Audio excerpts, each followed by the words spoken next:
But to jump into our top story of today, over the weekend, rapper Juice WRLD passed away down in Chicago at Chicago's Midway Airport. Now, according to new reports that came out today, they're pretty much saying that they were tipped off that his plane was going to be landing when Juice WRLD and a group of occupants that were with him, exited the plane. The agents went on there and started smelling through the bags.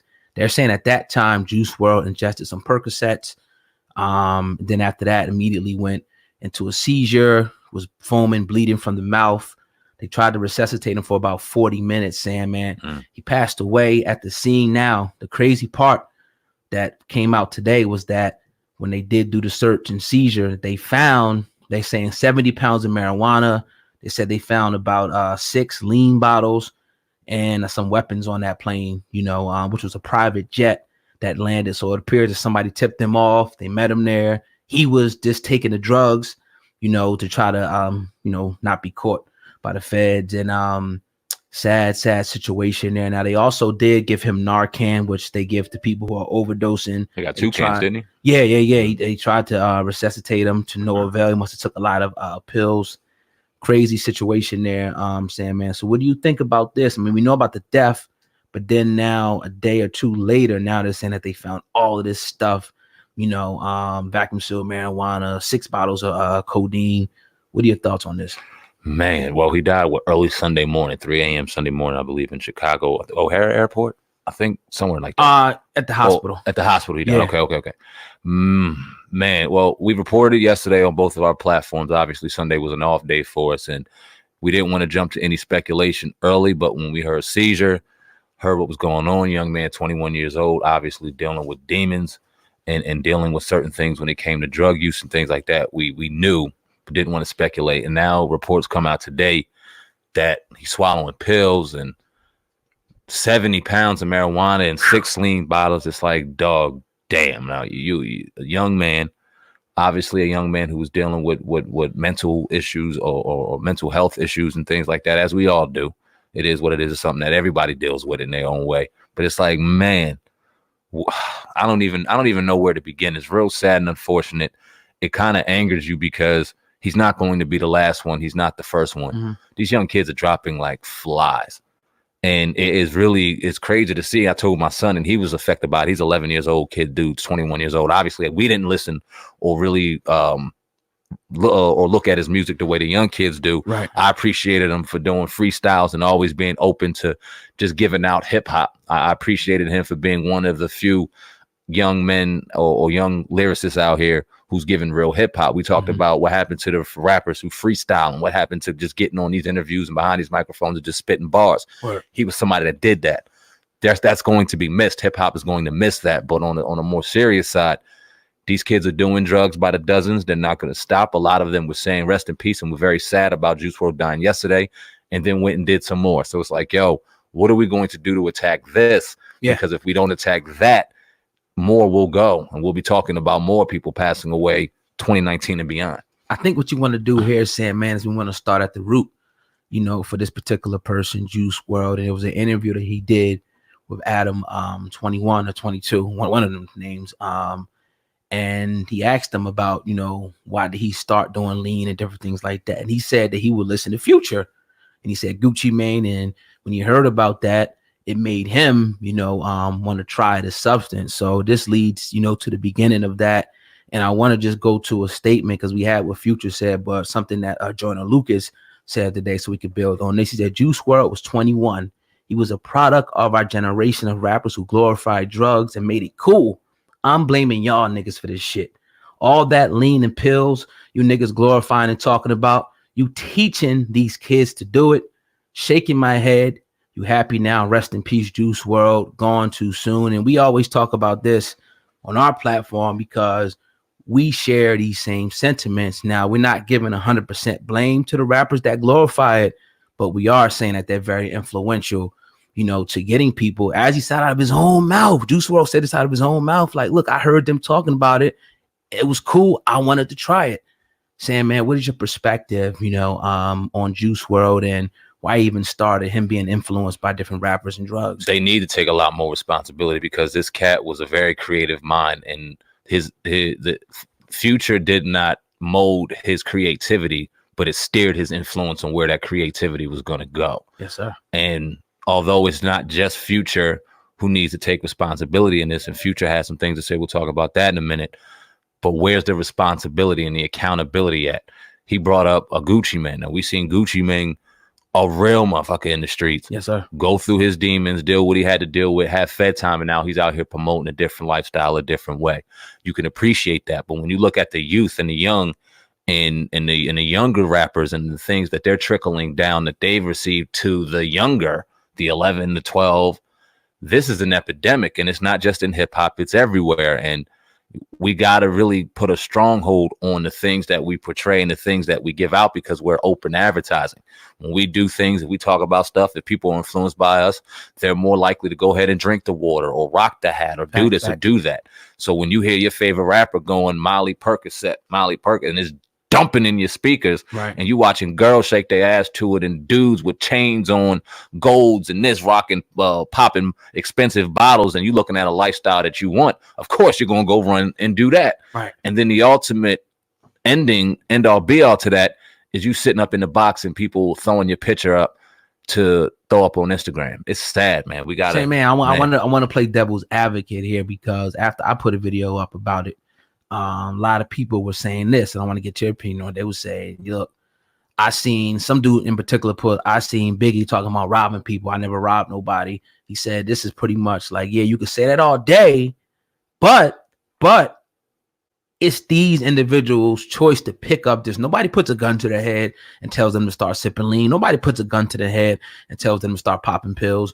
What do you say to those people? Because they're out there, they're gonna say that was that dude's fault for putting the drug in his body. You can't blame nobody else. I'm gonna say that at one point all of us were vulnerable, and at one point all of us were at a certain point where somebody could have influenced us, whether you want to admit it or not. You talked about Biggie. Shout out to Biggie, one of my favorite rappers, greatest rappers of all time. Mm-hmm. But there was a point where he was saying, when I die, fuck it, I want to go to hell because I'm a piece of shit. It ain't hard to fucking tell. It don't make sense going to heaven with the goodies dressed in white. I like black Timbs and black hoodies. I'm going through a dark time in my life, and I'm like, yo, yeah, he's right. Mm-hmm. When I die, fuck it, I want to go to hell. And I'm like, whoa, wait a minute. Nah, maybe this ain't what the thing I really need to be listening to, although I love Biggie. So even though we can all get a grip and understand and put the differences between music and reality in certain spots, some of these kids whose parents aren't paying attention to them, whose teachers ain't telling them they shit, who's vulnerable, aren't necessarily going to do that. So you can't necessarily go, oh, it's on you. When you're talking about kids, where else they going to go? They put on these headphones. They feel like somebody can relate to them.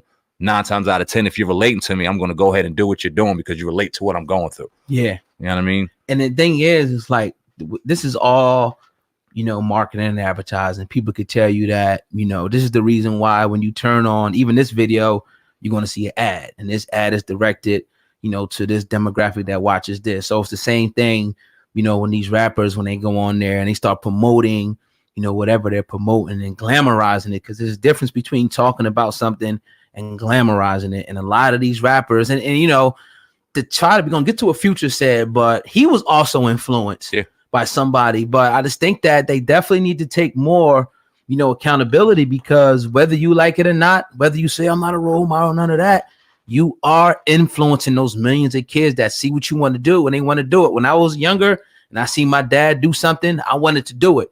Right, wrong, or indifferent. I wanted to be like daddy. You know what I mean? And the same thing, like you were saying about Michael Jordan and different things. Jay-Z wearing the hat, the Yankee hat. We wanted to wear it. When Mace got the waves, we wanted to do it. And the same thing, people who everybody's not, so emotionally strong where they can look at certain things like people doing drugs and say, I'm not going to do that. They're going to say, look, let me try this. Oh, shit, I like this shit now. Next thing you know, I'm in a perpetual habit, of needing this lean now, needing this whatever substance now to function day by day. And, now I'm a rapper. I'm talking about it, but shit, I can get this shit in abundance. I OD on the shit. Now I'm gone. You know what I mean? And to speak to that real quick before we talk about Future, it seems like, Sam Ant, that a lot of these, rappers have this premonition, man, or speak up or conjure up their death, man. It's very weird. But yeah. It's very weird. A lot of young did it. We seen Tupac do it in our generation. We seen Biggie do it. They death was just seemingly around them, and eventually it came to them a lot sooner than all of us wanted. it to go down. Juice WRLD is another victim of that, but we talk about his songs. It's one of his hit singles, Lucid Dreams. It gets very in detail about his own demise, and it just seems like an invitation, and it goes hand in hand with the drug use. It goes hand in hand with the culture, and it's like, man, why y'all rushing it? It's gonna come before you know it. Why are you rushing it? I think that we need to express and enjoy living a lot more than dying. And you see a lot of the rappers, and I can't help but to see Gucci Mane in particular, somebody who really promoted that, but got up out of that, thank God. And now you see this brother living all the way, living healthy, out here traveling, a whole different human being.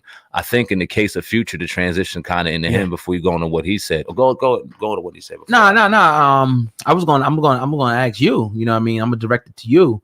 Is Future to blame for Juice WRLD and other kids wanting to try these different substances, drugs and stuff? Blame? No, I'm not going to put blame on one man, but he has to accept responsibility in knowing he was a major influence. He was a major influence. You got people out here right now that will go toe to toe with you over Future being a GOAT. And I know people, and I just don't understand their language, but they live and die by Future. So he's 100% influential out here to his listeners and the people he listens to. And a lot of the things that he perpetuated, we gave criticism to him. Don't know the brother, got no problem with the brother, want to see the brother do well, but we've given criticism over the podcast and the platform before because of the things that he advocates and the things that he perpetuates, things that he's admitted he doesn't even do.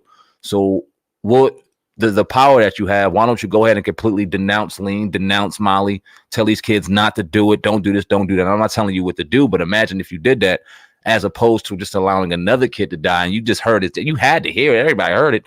He said why he started. You don't take any responsibility in that? Now, you said you have a Future responded to a lot of this backlash, right? Yeah, I got that up. Let me get that up real quick. All right, here we go. People see that on the screen right now. He said, your freestyle hits. Anyone who's ever witnessed you create will easily say you one of the greats. Little brother, your work ethic and passion for music remains impeccable. Juice WRLD forever. That was his comments. What do you think about that? Cold. I mean, like, we can't sit up here and nobody's sitting up here saying that Future is responsible for his death. It's almost like when Jay-Z said in his song, he felt like he was responsible for his nephew's death because he bought him the car that he crashed in. It's that type of situation. Like, a little bit different, but it's like, yeah, your music, when you made that song and other songs, Molly Percocet and different things like this caused people to want to try that substance. You got to know, just like this is simple advertising, simply how the brain works. When we were talking about, when Jay-Z was talking about Cristal, whatever liquor he talked about, Ace of Spades, the sales went up for them liquors. It's the same thing with drugs. If you're talking about drugs, people are going to want to try this. These rappers are walking billboards, man. Thanks. Walking billboards, whatever they put on. So it's just like, you can't sit up here and just, try to take away the responsibility from the rappers. You can't. It is some response. I'm not saying all. It's responsibilities on the parents. It's responsibilities on a person. It's responsibilities on society. It's responsibility on that individual person. But yeah, the rapper does influence. You can't tell me that they can influence us to buy this liquor, but they can't influence us to want to try drugs. You can't sell that to me. Yeah, and now we're sitting in a situation where a lot of these rappers are watching their best friends go ahead and fall and die, and they're dependent on things that they know eventually will kill them. Now, right, people are going to look at a Juice WRLD situation and look at it almost as an isolated situation. He popped an abundance of pills, which got him caught up and unfortunately led to his demise. I'm not doing that. I'm different, this, that, and third. But nah, we've had some of our greats die because of lean abuse. He had 6 bottles of lean in there. 70 pounds of marijuana. We ain't talk about that. Now, man, that's just a bad decision. Point blank, period. We love marijuana like the next man. But listen, man, wherever you were going, I'm sure they had marijuana for you. I'm sure you could have got some grade A bud wherever you going. And if you didn't, I'm sure 2-3 pounds would have motherfucking sufficed. You personally were not smoking 70 pounds of marijuana. So them motherfuckers around you, I just don't understand that. You had an enormous amount of red flags to give them motherfuckers attention. Like you said, somebody may have tipped them off. How else would they know all that shit was on the plane? If somebody didn't, that's a later discussion for a later day once we find out more. But you having all of that there, you a walking target. Why even